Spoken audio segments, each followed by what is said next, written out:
Hello guys. Let's continue the lecture.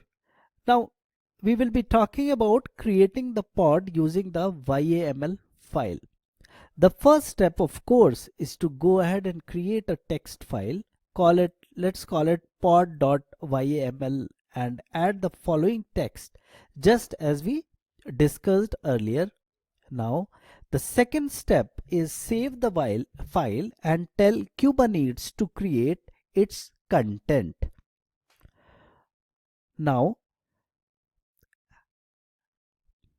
yes, as you can see, K8's reference the name we gave the pod. You can see that if you ask for a list of the pods, we will get this as you can see on the screen.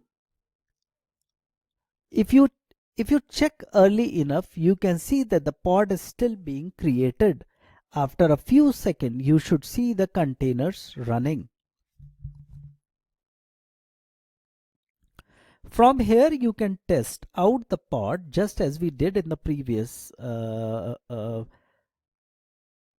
version, but ultimately we want to create a deployment. So let's go ahead and delete it so there aren't any name conflicts. And this, if you see, I have done it here.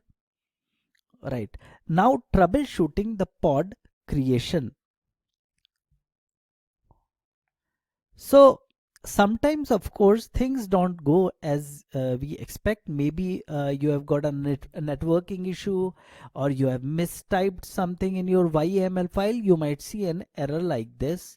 In this case, we can see that one of our containers started up just fine, but there was a problem with other.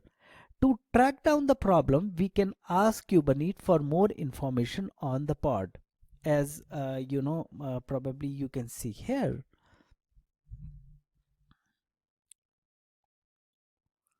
As you can see,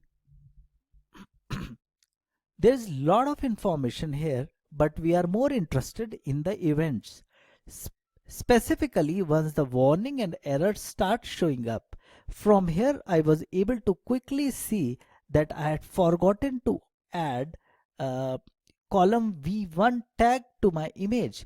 So it was looking for the latest tag, which didn't exist. To fix the problem, I first deleted the pod, then fixed the YAML file and started again.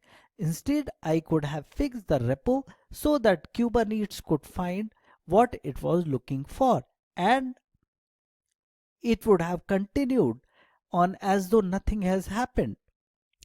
Now that we have successfully gotten a pod running, let's look at doing the same for deployment. So that we will cover in the next lecture, and I'm taking a pause here, just so that I don't make the lectures very long. Thank you.